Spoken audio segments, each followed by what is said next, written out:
Thank you for tuning in to the Practical Preservation Podcast. Please take a moment to visit our website, practicalpreservationservices.com, for additional information and tips to help you restore your historical home. If you've not done so, please subscribe to us on iTunes, Stitcher, or SoundCloud, and also like us on Facebook.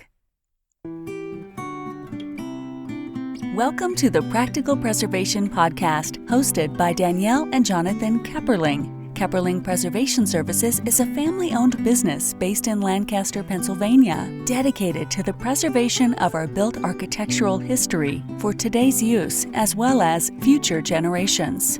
Our weekly podcast provides you with expert advice specific to the unique needs of renovating a historic home, educating by sharing our From the Trenches preservation knowledge and our guests' expertise, balancing modern needs while maintaining the historical significance, character, and beauty of your period home.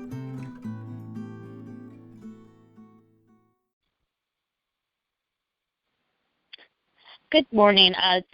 Today we have Steve Bohnet from Bohnet Electric Company Incorporated with us on the Practical Preservation Podcast. Thank you for joining us. Thank you for inviting me. Yes. So tell me about your background a little bit, about your business. Well, I've been doing this pretty much all my life since I was a little kid and used to go to my dad's store and play on the cash register. So it's something that I've grown up with all my life. Our business is a 113-year-old family business, and it was actually started by my great uncle, and my grandfather bought him out shortly after that. So it's been passed down through. Now we're on our fourth generation. We're kind of diversified in that we originally were electrical contractors. That's how we started out, and it was at the time that electricity was starting in our area. We're in Michigan, right? And so that was a new. We were like the Apple. We had to have a showroom and normally electricians and showrooms don't go together, but at that time you needed to have the product as well. So it's kind of that makes sense. Yeah, it's kind of an interesting start. And like at that time, we were like an Apple store. We were like the new technology, and we were in a cutting edge field actually. And so it evolved from there, and has evolved over 113 years. One time, we even carried appliances, televisions, ranges, refrigerators, all that kind of stuff. And luckily, we got out of all that stuff just in the heyday of Highland Appliance, Ollie Fredder, all those appliance stores that bloomed back at that time in the 60s, so 60s and 70s. So so it kind of all just worked out for us that we went back into focusing on more lighting and our electrical contracting. And I did notice that on your webpage when I was doing my research for the podcast that you do you're contractors, but then you also had the electrical, the fixtures and things like that. And I thought that was interesting. And now that you tell that story, it makes sense to me.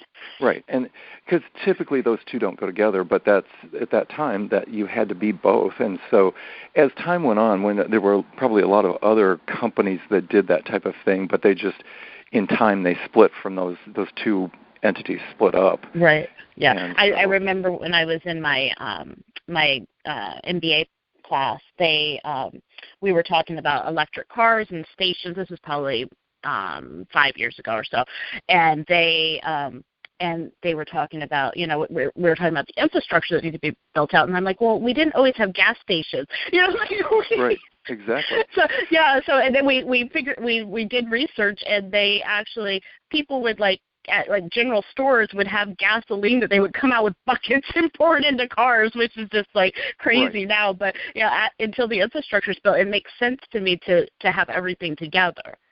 And if you think about it, we've kind of circled back, because you think about a lot of the bigger like Costco and stores like that, even Kroger. Kroger has their own gas stations. So It's like they've kind of gone into trying to encompass everything again. Right. What I was going to say is one of the branch off companies that back in the early days was two of my uncles actually went into the business of making traffic signals. So that was something that they did on the side because, again, that was the advent of actually electricity where traffic signals became a thing. Right, so. yeah, and that is electricity, yeah. Yep. Yeah. So what services do you offer? I know you've talked about your contracting and then your showroom. What do you have in your showroom? What do you mainly? Well, we have a mix of vintage, restored lighting, and a mix of new, and then of course we have our web presence. So we have a fairly good sized website with about 30 plus companies that offer new lighting. We also do lamp repair, lamp restoration, custom lighting. We build things from scratch if people want them built from scratch. One of the other things is reclaimed pieces. If you bring us a beam from a ceiling or a whatever, we figure out. I mean, we've made lamps out of clarinets. We've made lamps out of everything that you could probably think of, from strange to pretty interesting. At one time, fire hydrants, fire extinguishers, the old copper fire extinguishers were really popular, and we used to make lamps out of those. Then would they hang them as like a sconce, or how would they? They would be a table lamp. A table lamp, okay. A big table lamp, because the old copper ones were large, and they're commercial. Yes. And then wallpaper rollers. A lot of I see them every once in a while. I'll see the old wallpaper rollers. They were actually what the ink was put on to roll the design onto the paper. A lot of those became table lamps. Oh, strangely enough, that's really cool. Yeah, a lot of people did that. Yeah. Okay, and so I guess you'd mentioned your website, so you're not restricted to a geographic area as long as somebody can reach out to you on your website. You'll ship or okay. Yep. Okay. And because the restoration work a lot of times takes us all over Michigan, I don't travel the country necessarily, but Midwest. So a lot of times Ohio, Indiana, depending on where the job is, we're doing that anyway. So it's not unusual for us to have a bigger footprint than what we have. We have a comparatively small brick and mortar building, but we have a much bigger presence as far as what our work encompasses. Yes. We also carry lampshades, which is kind of a dying world of. There's not as many people are going to. A lot of people would buy a new lamp versus replace the shade, because as products get cheaper and cheaper, people are like, I'm not going to invest money on a lampshade for a lamp that I paid $35, $50 for. But there's still a lot of art pieces out there, valuable vases and older lamps that are still something that has to be replaced. And lampshades is a very technical area. And one of the things that's nice about that is the company, most of the companies we deal with lampshades are in the United States. They manufacture in the United States. And those are on your website. So like as long as you knew the size and like you can figure out. That's actually something we need to deal with probably either in person or it's like there's times where we could do that by phone or by email, but it's something very technical. Believe it or not, there's a lot of one company offers literally over 1 million choices in lampshades because by the time it gets size, fabric, shape, and all of those things that go into a lampshade, and all the variables and all kinds of stuff, there's literally over 1 million choices. So yeah. Oh my goodness! Yeah, that thought had never crossed my mind, but now that you say it, it makes sense. Strangely enough, it's a very technical industry, and it's a very difficult industry. It's not the easiest thing to, and they make custom lampshades as well. So if a customer has a frame that we can send it in, and they will cover it in the fabric that the customer wants, or they will cover it in one of their fabrics. So we can do pretty much anything with that. We also have a local artist that does work for us as far as lampshades, especially vintage pieces, that she'll recreate older shades or create a shade that's period correct to the lamp. So we try to source from. We always try to source stuff locally or U.S. made if possible. And that helps. I mean, I think that also helps you ensure a better quality product. Definitely. People that are doing that type of work, especially are craftsmen. So they're very much focused on putting out a quality product. And not necessarily, a lot of times compared to the imports, they're not necessarily that much more expensive, believe it or not. Right. You would think that would be something that would really bump the cost up, but it doesn't always. It's a lot of times the imports are comparably about the same price. That's interesting, but the cost of shipping and everything else that has to go into it, I know that a lot of companies have realized that maybe it isn't cheaper to do everything, overseas because of all of the constraints. True. Yeah. And time. So time is effective. yeah, yeah. Oh, that's true too. Yeah, turnaround. So I know that you mentioned on your website that when you were talking about light fixture restoration, lamp repair. You highlighted the environmental impact of the repair. Right. And when you were talking about that, that people, will just replace rather than repair. But I tend to be, and I think it's a preservation mindset, be in the repair camp where, I just drop shoes off on Monday to the shoe repair shop because, if they're still good, we should keep using them. So is that a big reason why you moved towards preservation, or was it just kind of a natural progression of being such a company with such longevity? No, if you think about it, a lot of the product that I've got photos of our original showroom, and a lot of the stuff that's in our original showroom is in our showroom now as antiques that we're selling. So it's kind of like it's kind of like we've been selling the same product for a long time. It's not that though. I think when it comes to doing stuff with that's environmentally friendly, I think any preservationist is interested in environmental friendly things. First of all, we have to restore the planet, or we don't have any place to put buildings. Right. So that's something that's always on somebody's mind, I believe, that's a true restorationist. But beyond that, I think it's just about responsibility. Also, most people don't even need to be told that you can go out and look at a new lamp compared to a lamp that was made back in the 70s, 60s, and the quality is just not the same. I mean, they're making things cheaper and cheaper all the time. And the unfortunate part about that is, I had this conversation with somebody about a faucet, believe it or not, that it's like a lot of the stuff that's in box stores is the cheaper knockdown of a better version that's carried somewhere else. Yeah.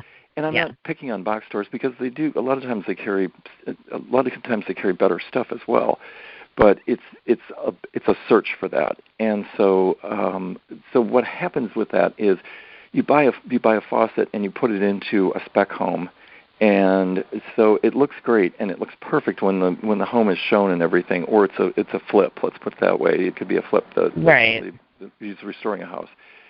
That faucet fails within a year. It's going to be a lot of times there's not repair parts for it. So it's just going to be put in a landfill. So what we've created is just junk. And I think that there's a reasonable expectation from people that a water heater should last 20 years, or a roof should last 20 years, or a lamp should last 20 years. So if not more, and at least have the availability to be repairable. And so in that we've tried to create a cheaper product all the time, and something that's flooded the market because the variety of product is so vast anymore. It's like we're also creating our own junk. And so that's a negative part about it. And I'm not against people having new things. I mean, but I think we need to come to a place where we create better things as well. We manufacture better things, even if it's if it's in China, or if it's in India. Or India is becoming a much bigger place of manufacture. I'm seeing a lot more product coming out of India, but it's more about specifying that products are made better, and that if the price has to go up a little bit, it's much better than having something for a year than having it 30 years or 20 years or whatever. No, I agree. And I was at a traditional building conference probably 10 years ago now, and there was a green building session that I went to, and somebody said, to be truly green, it needs to be able to be repaired. And that really stuck with me from a building material standpoint, because a lot of the new replacement or substitute materials are not repairable. That, you know, once they fail, you have to throw them away and put something new on, and that is part of the new you know, building style. But it's not green, and it's not sustainable. And so I think that we see that in our products too. This is kind of crazy, Tom, but my mother-in-law once was buying a new printer every time she ran out of ink because it was cheaper. The printer that she was buying at Walmart was cheaper than the ink. Right. And I was like, oh my goodness, you should not be buying a new printer every time you need ink. And how much plastic is going into a landfill every time that happens? Yeah. And I'm just like, we just, you know, we don't talk about that. So talk to me about the pros and cons of a corporate versus nonprofit restoration preservation project. That's interesting because corporate. If a corporate entity is restoring a building, maybe it's a lot of, and so much of that is happening now because what they're finding is they'll go through and they will make a building. Let's just say it's an old bank building, and they're going to make that mixed use. They're going to make that some commercial and offices on the first floor, and then the maybe it's 5 stories high. So they're going to make condos and apartments in a whole mix in that. A corporation is going to go through and they're going to restore a building in a way that is going to be cost efficient because they're always looking at dollar. Versus when you have, and there's some advantages to that because there's more money put into the building. Typically, there's more money available. But where that money goes is the issue. And they're also better at quick decisions. In other words, like you don't have to wait forever to make a decision about whether or not this piece of architecture is going to get restored or this light fixture is going to be restored. It's a yes or a no. Mm-hmm. And so there's not a lot of stuff to get quagmired in. They make quicker decisions. The cons behind that is they don't have any historical romance with that. They're not looking at it from like this is we're saving history, we're preserving this, they're looking at it from this looks nice, it's a cool building because it's old looking, so let's do whatever. But if the costs run too high, then let's skip that part. So you get a lot of things. You get a lot of things cut out that way. When it comes to a nonprofit or somebody that's actually historic-minded, they're going to restore a building in a way. I love working with archivists because archivists will go back and they will say, "This is what this was really like at this time. Let's be as accurate as we can." But they're more about that bones part of it. They're not so much about the design aspect of it. Let's put it that way. So it gives the person restoring a light fixture, architecture, or whatever, some license to have to do something that's a little more creative with whatever happens. And so it's kind of like the meeting of two great minds, where it's like the archivist says it's got to be kind of like this and this and this. It's got to match this era. But it also leaves the person that's doing the restoration some artistic license to do a little bit of tweaking. And that's, whoever created that light fixture, that piece of architecture, they had their artistry that they put into it as well. So it's like just duplicating it isn't always the most important thing. Sometimes putting somebody's particular stamp on it or putting a look, as long as it's period appropriate, is a really nice part of it because it gives that structure a new piece of humanity. Right. And it's that. Oh, sorry, I didn't mean to. I think a lot of people forget about that aspect. That it's like new artists should be recognized, and that's that's always that kind of fine line between it's like, well, I'm going to restore a building and I'm going to make it modern inside or industrial looking or whatever. Well, it may not be exactly what the look was of the building when it was first done. It may not be a perfect restoration, but the building got saved, and the building got saved in a new way that's creative. Yeah, and that's the. I know that there are some people who are like, it must be like a museum. I tend to be more practical because if the building's being reused and the building's being saved and the facade is there, they didn't tear it down and make a parking lot. You know what I mean? Like, right. So there is that tension there, and there's that tension too of like honoring all the changes that have been made throughout the time period rather than taking it back to when it was first built and I think that we do, especially using high quality durable materials, do have that opportunity to put our little stamp on that, becoming part of the building's history. Right, exactly. Yeah. I completely agree. And I think a lot of people get stuck in, like, it's got to be exactly like it was back in the day. And it's like, and I have an appreciation for that museum type of feel to it, like that they want to recreate and they want to they want to preserve that.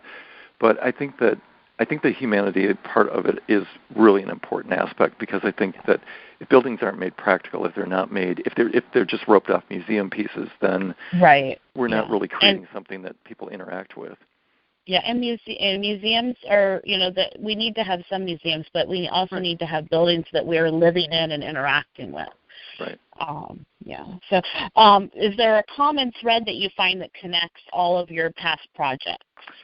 Yes, and I would say the main common thread would be that I learn something from every new project, and that's the great part. It's like each project I do stretches me in a new way that I've never been stretched before, and sometimes I look at that and say, I don't know if I can be that. I can know if I can be that elastic today, but it's almost. I think a lot of people have that experience that they naturally evolve to a place where their next project is always excuse me. The next project is always the next evolution of their career, because they climb a little higher each time. And so, but a lot of times something that's just not in your wheelhouse normally, you're suddenly doing, and you're like, I don't know if I can pull this off. But it's like, I think that comes kind of naturally, because I think everybody in restoration is kind of in a way a jack of all trades. So and typically, if something is out of my realm as far as what I'm doing, I have so many support people, network of support people that I've developed over the years that are my glass expert or my metal fabricator or my whomever that I can turn to, and I can say, this is the problem I have. It's like I've got to figure out how this is going to work out, and together we usually come up with a really great solution. So I love that part of restoration, because you're always learning, you're always getting better at what you do. Yeah, I agree, and there are times where I look back on projects, from 5 years ago or so, and I'm like, oh, if we had done this project before that, we could have approached it a little differently. Not that it was wrong; it's just a different approach. Right. Yep. So So, what is unique about lighting preservation projects specifically? I think lighting is unique because we have a safety issue with, like, you have to create things that are safe. And you have to create things that, and given no different than architecture. I mean, architecture has to be obviously structurally safe. It's a little different because it's a free flow piece. If it's a hanging light fixture, it's not something that can be moved or whatever. So you have a little more, and it has to have maintenance done on it. So it's something that is, I always call lighting functional art, and it's like, I think a lot of people miss that. A lot of people will look at a light fixture and say, wow, this light fixture costs $1,200. That's a lot of money. The same people would look at a painting in a gallery somewhere and say, oh, this is only $1,200. This is a so-and-so, Right. And so it's like, not to take away from a painting, I'm just saying that it's like there's mechanics, there's artistry, there's all kinds of things, and there's the use of the light itself, how the light comes out of the light fixture is a whole world unto itself. Right. So there's so many components to it that it's a really interesting world. And I'm one of those people that it's like, I get the design aspect, and when I walk into a restoration or a new project, I'm like, immediately I'm spellbound by seeing an old light fixture hanging there, and I'm immediately, my mind goes to all the different things that went into making that light fixture and who created this and why they created it that way. But I love getting down, and that's kind of the ethereal, the art part about it. But I love getting down into the bones of something. I love to see the mechanics of how something's made. I'm a get your hands dirty kind of guy. Yeah. I want to know how all these parts work together, and how somebody did something really innovative to put this piece together, or how they designed it so the light would move through a portion of it or whatever. So I'm kind of both of those things, and it's not everybody in the world. Some people are more in the direction. Most artists are more in the direction of being more visual and more ethereal about their art, as opposed to more mechanical. So you kind of have to encompass both, or you have to have a team of people that can do all those things. That can, yes, yeah. So, and then on the preservation projects, I know that one of the challenges that I think most people can encounter is the navigating different personalities. Can you talk to me about that? Yes, especially we deal with all kinds of situations. So we deal with people where we're presenting to. We do a lot of work in churches, because churches are historical buildings. Oh, and the not that I really enjoyed the work that we've done with churches, but the committees. That's what I always think of when I think of a church. And believe it or not, a lot lately the churches I've worked with have said, we've got our committee down to 5 people. We don't want to really talk to more than 5 people, because once we get beyond that, it just gets too difficult to work with. And so this is much easier. But I love presenting to boards. I love presenting to committees like that, because I like to take their questions firsthand, because it's always like, well, if you're going to use those LED bulbs, LEDs, we're all going to be irradiated, and I don't like how they look blue, and it's like I'm afraid of the mercury that's going to leak out of them, and so I'm like, it's really a great opportunity for me to give like a learning experience. It's like and you're educating, This is why we use this, and then they're going to take that on to some other place, whether they take it home with them or whether they tell somebody else about it, whatever. So it's always a good experience. But what I find is also I've worked with. Sometimes a job will have a project manager for that particular thing, for those things like lighting fixtures and other things that have to be done. Other times you're dealing with a general contractor. Other times, it's all over the place. Other times you are the general contractor of your portion of it. So it's kind of like all over the place. And I've had project managers where they have a set idea of how they want the job done. And unfortunately, I've had to do restoration projects where I have to do it the way the customer wants it done, and it's not what I would deem appropriate for the piece. And so I'm kind of cringing in those instances. But at the end of the day, I have to do. If I don't do it, someone else will do it, and at least I can do it in the best way I can do it as to their direction. But people that want to put their own stamp on something, and I'm always the kind of person that's like, I don't really want to put my stamp on something. I want it to be a good restoration. I want it to look like it should look in the building. It's not about me. It's about how the building should look and how this piece should look in the building. It's about restoring it in the best way I can. But a lot of people aren't that way. A lot of people are like, no, I have a set way of the way I want this to look, and that's what I decided on.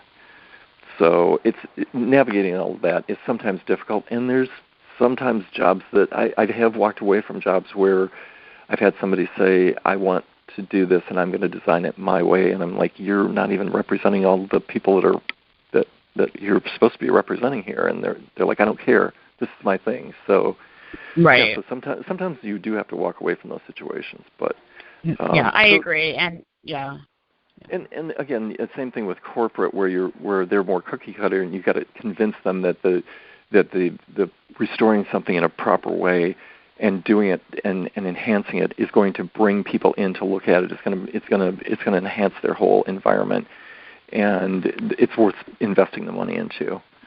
So and it has to make sense for what their goals are, but also, to make, to have the right aesthetics. So, yeah, I could see that being a tension.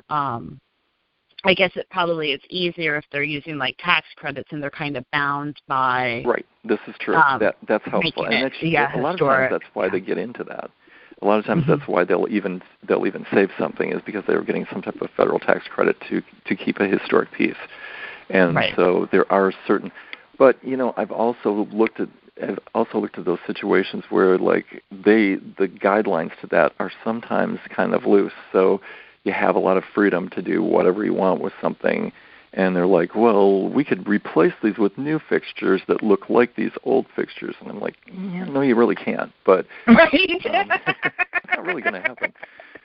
But there's some things in those codes a lot of times in the federal grant codes that are like that are subjective. So you sometimes get away with things that you probably shouldn't be, but when they were written, they just didn't look at that as like, well, this is something that somebody's going to bypass. Right. Yeah, and you can't foresee everything that people are going to try. Right. Exactly. So you've pretty much been in the business since you were little. And I'm kind of jealous because I think playing with the cash register sounds like fun. It's a cool old cash register. Yeah. So what do you wish that you know when you got started, or that you know now? What do you wish you knew then? I think that over the years we tried to do a lot of things. We tried to be bigger and smaller and be all kinds of different things, go into different areas of lighting. And I think had I to do it over again, I would have been just focused more on the craftsman part of the business, and I would have spent more time reaching out and getting involved with other craftsmen, maybe in even a greater geographical area, because I think that it's such a niche business, and it's such a like I say, you always want to create. Once as you get success, you want to just branch out into more and more areas, and sometimes that's a great thing, but it also dilutes you in some ways. Right. You only have so much time. Right. And finding really good people that are really going to be devoted to whatever that part is always a challenge. And so when you're trying to manage people and trying to also be, sometimes I wish I didn't have as many hats to wear. Right. Some days I'd just like to go down and sit and work on a fixture and not have to worry about all the other things, all the other aspects of the business. But that's the devil that everybody deals with. So that's not unusual.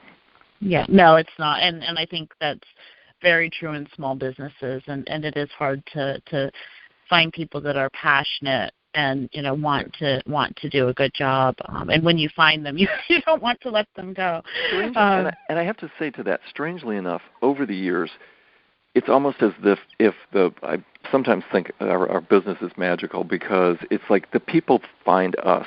I shortly after my dad passed away, which was in 2008, he had worked. He was sick the last 2 years of his life, but he had worked. I'm the baby of the family, and so my dad died at. My dad was 92 when he died. Oh goodness! But at 90 he was working 40 hours a week and keeping up a regular schedule. My parents lived on their own; they weren't dependent on anybody, and they were doing great. That's great. Yeah, it is great, and that's one of the things. His work really kept him going. He was always he loved to do what he did, and he would come in every day, and he did mainly repair and that type of stuff. He was also a master electrician and had done that for many years prior to working in the business itself. But I'm losing track of where I was going with this. You know how you have those moments? You were talking about finding people to work for you. Oh, yes. Yeah. So, thank you. You're welcome. One of those moments. Just after my dad passed away, or just before he passed away, we had a guy come in and interview, and I was looking for somebody for lamp repair, and he was a master mechanic and a philosophy major, a master auto mechanic, worked on Rolls Royces and all kinds of really complicated cars. And he said he had a benign brain tumor, and he had an implant put in for hearing because he lost hearing in one of his ears. And he said, I can no longer work in loud shops. And he said, I've always had an interest in lighting, and it was as if the perfect replacement for my dad walked in and sat down, and he was able to quickly interpret things. He was great with customers. He was great with explaining stuff. He's since retired from us, but he was great with all of those kinds of things. And it helped you through that transition. Yeah, it was like somebody just sent us like an angel, and it's like, so that was really great. And over the years we've had really, really great people work for us. I mean, really, they've gone on to other careers and other things, but we've had people that were, that I still consider just like family because. We've been very lucky in that respect. But I think that if you offer people an interesting job to do, they kind of excel. If you stick them in McDonald's and say you're going to make burgers all day, they're kind of like, okay, it's just a job.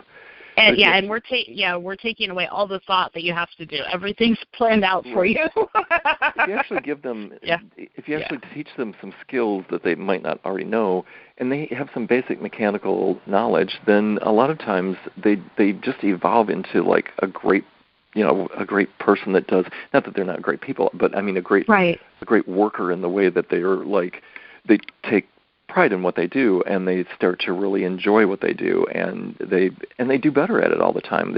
People rise when you give them the opportunity to do that. So we've been very lucky in that way, but maybe it's like partially the environment that we create and partially the fact that they've also brought themselves up to that level because they like what they're doing. Yeah, I think that both of those things. I think that people who are interested in restoring old things and creating art tend to gravitate towards those kind of jobs, and then you do, and then it does it. That's when I know we find our best fits too. So, what are the biggest challenge and trends that you see in preservation? Well, in my own city, unfortunately,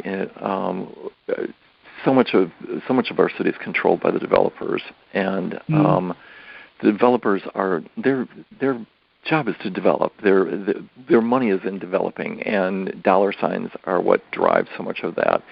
And so, historic buildings a lot of times they're a pain. You're working on something that's old, that's got old problems. You're working on something that has to have asbestos abated or whatever. So it gets costly. Right. And they're not so much concerned about the solid structure. They're concerned about building a building that's going to last maybe 10, 20 years, and then they're kind of out of it, so they don't have to worry about that after that. And people down the road will say, well, this was cheap construction, but they've moved on to other things by then.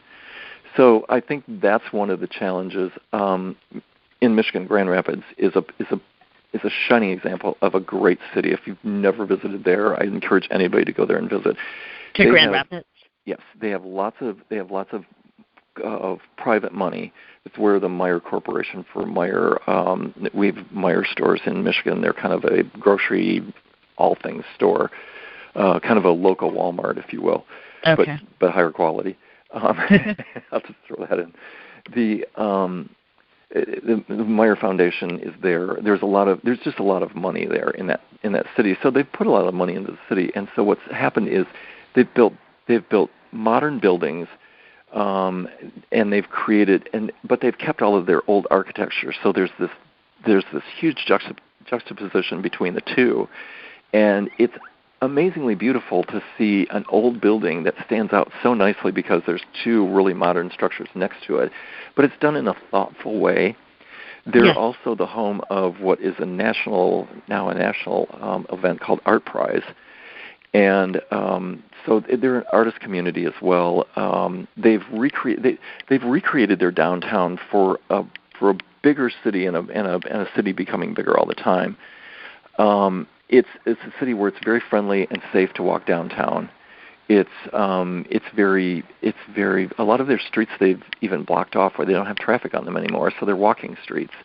But they've done it in a really creative way, and from something that was a very years ago was a very small town and very It's a Dutch Reform town, so it's very kind of backward in that way. When I say backward, I mean it's very conservative. Right. They have actually evolved to become kind of the new shining gem of Michigan, because they brought all of these artists in, they brought all of this new corporate business in, and yet they've maintained all of their historic buildings. Conversely, where I'm at in the capital city, we don't have a lot of buildings because back in the 60s, a lot of urban renewal came through and took out those buildings. So it's like a lot of my work is now in Detroit. It's not in this city, or it's somewhere else, in smaller towns a lot of times too, where the architecture's been kept. But unfortunately, that's one of the drawbacks is that creating new shining cities back then was something that was actually destructive, and that's an ongoing problem with new development, is that new development has to respect old. Someone was telling me that I think it's Boulder, Colorado, has like a 90 or 100% fill rate of old buildings before you can build a new building. So in that way, they keep their property values very high. I think that if cities adopted something like that, maybe if it's even a 50-50, it's like 50% of the buildings have to be occupied before you can build a new building, before you can get a new permit. I think that you see a lot more invested in older buildings. Yeah, Portland, Oregon has been really on the cutting edge of that too, and that really did raise their property values up. Now they're doing something, I just saw it online this week, where they're before they grant a demolition permit, you have to take all of the usable building materials out of it, so that all of those are going into architectural salvage places. Yeah, exactly. And it's again, it's more even if they're just recycling. We're a CFL and incandescent bulb recycling center and that's done by our local utility, so people can bring bulbs to us anytime and just drop them off, and they get put in a carton and they get sent back and they actually get recycled.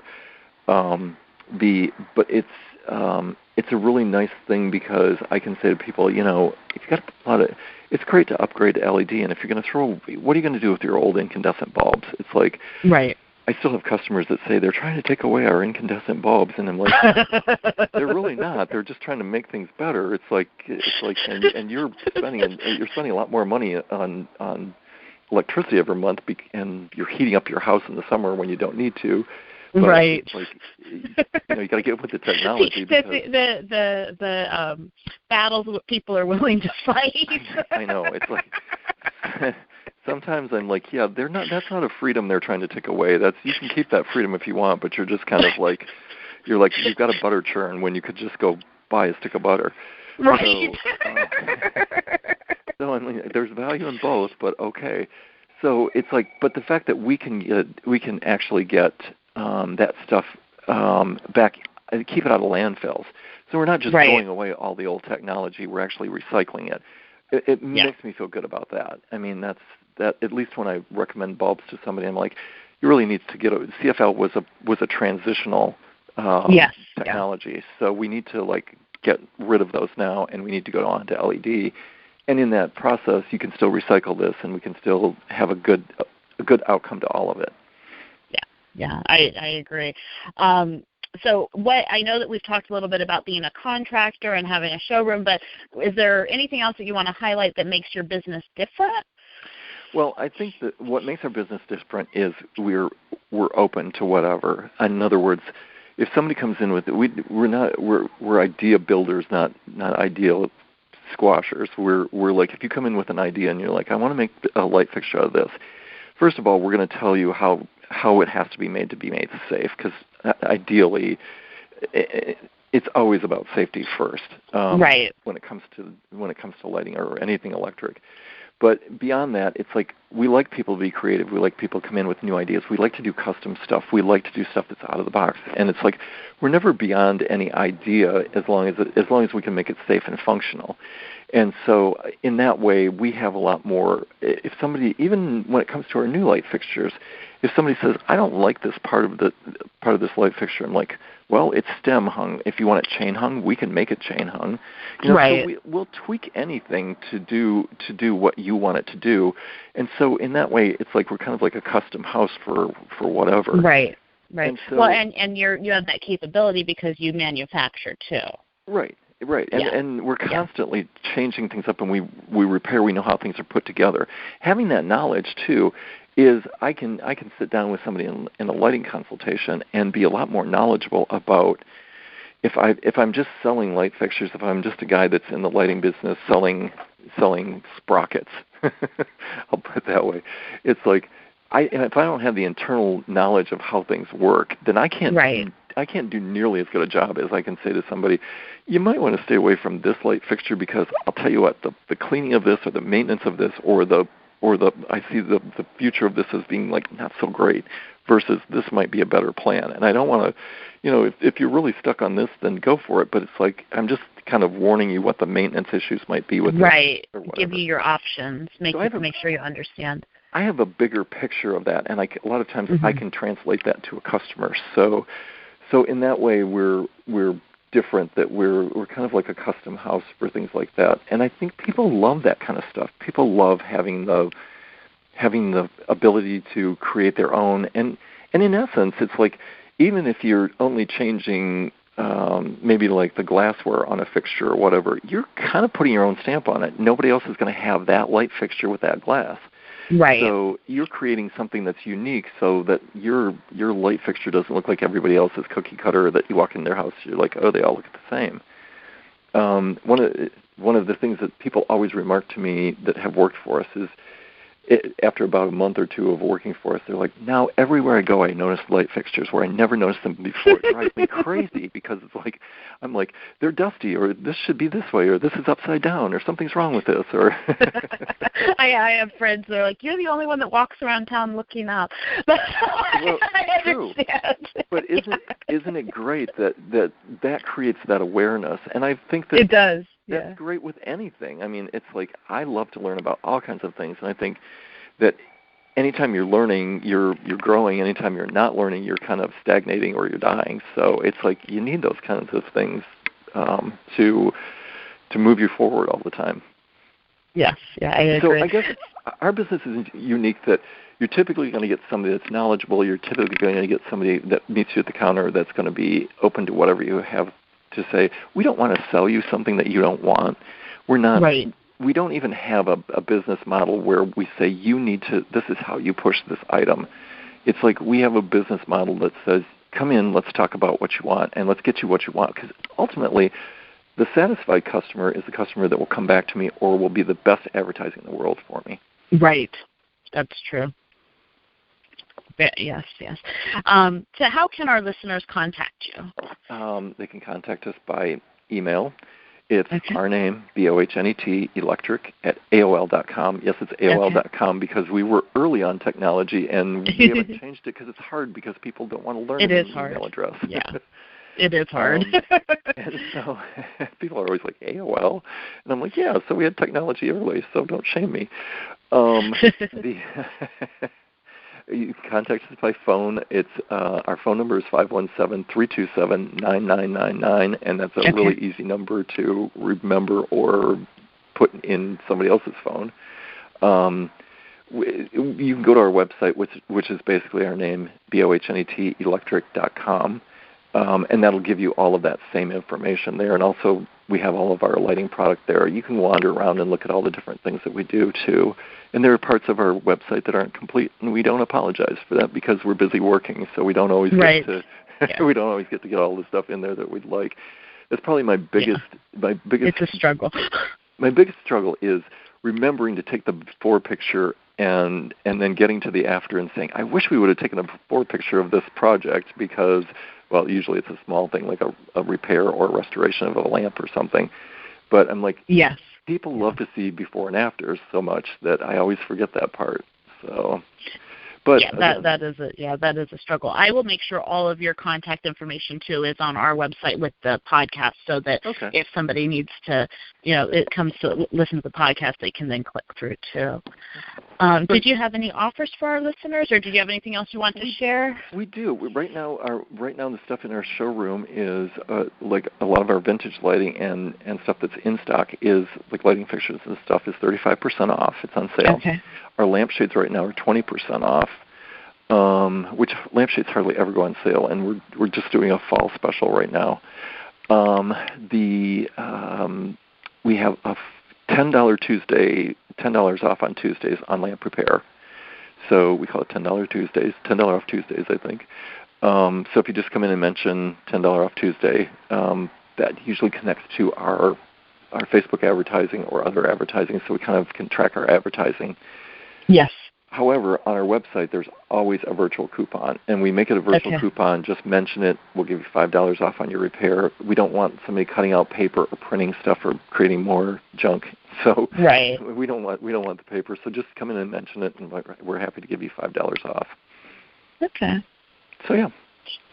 Okay, very good. Thank you very much. I felt like I feel like I'm so lucky to be doing podcasts because I learn something from everyone that I do. Right. So I thank you very much for joining us, and I hope you have a great rest of your day.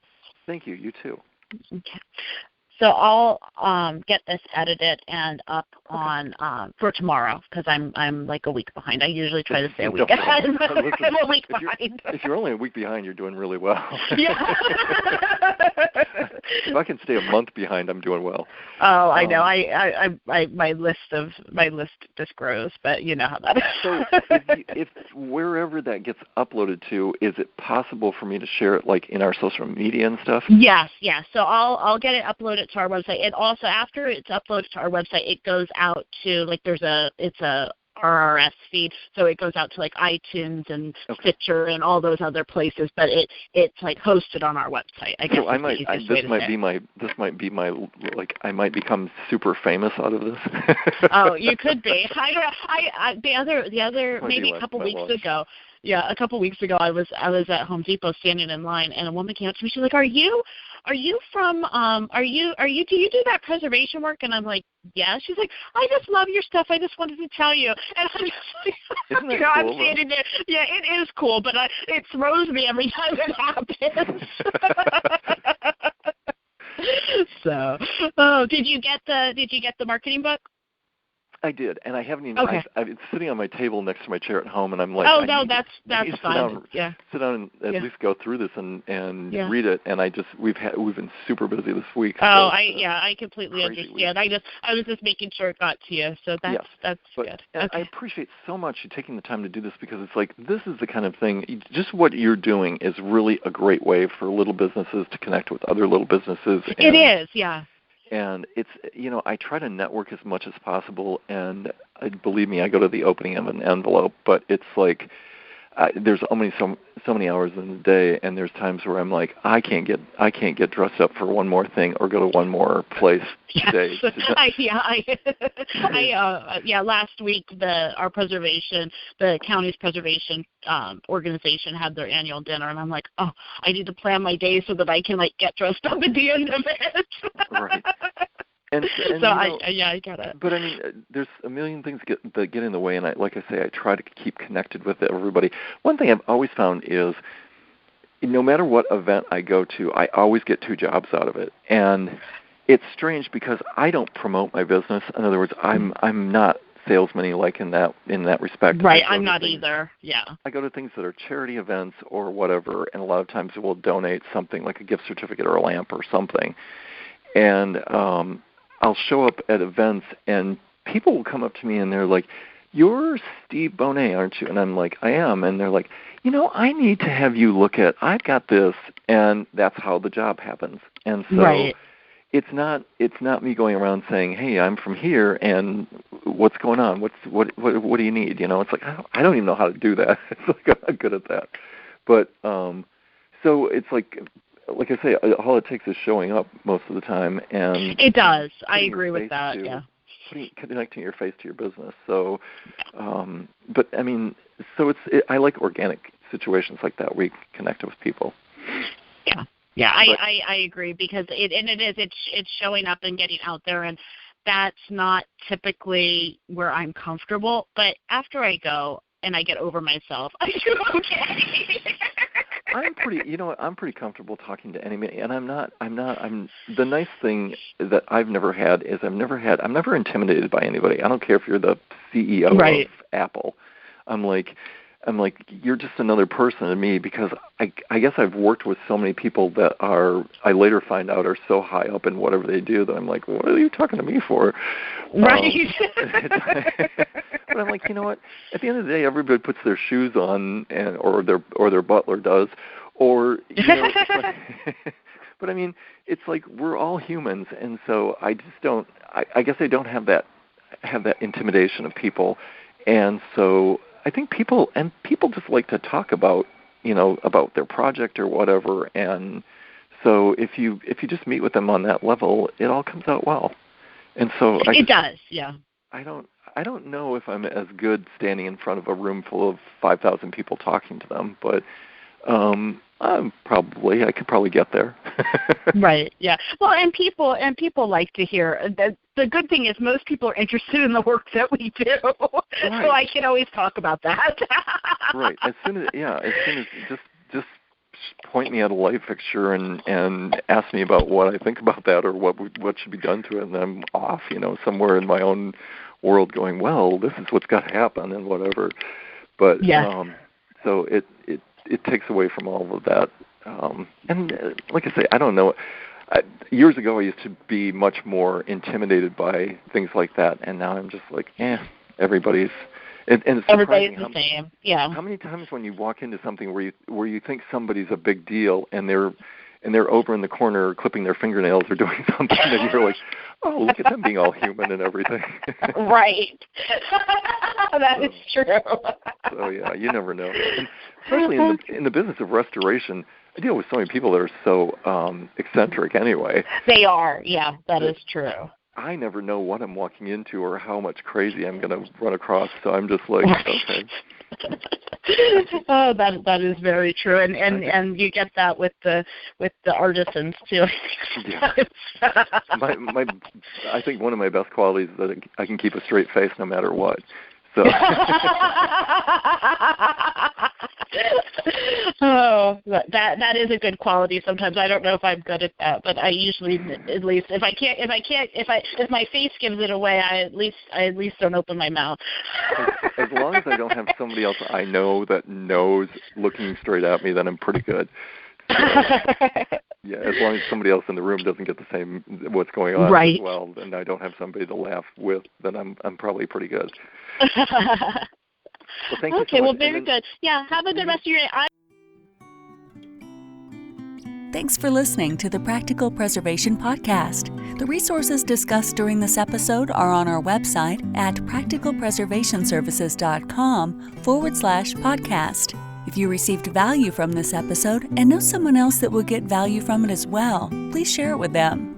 Join us next week for another episode of the Practical Preservation Podcast. For more information on restoring your historic home, visit practicalpreservationservices.com.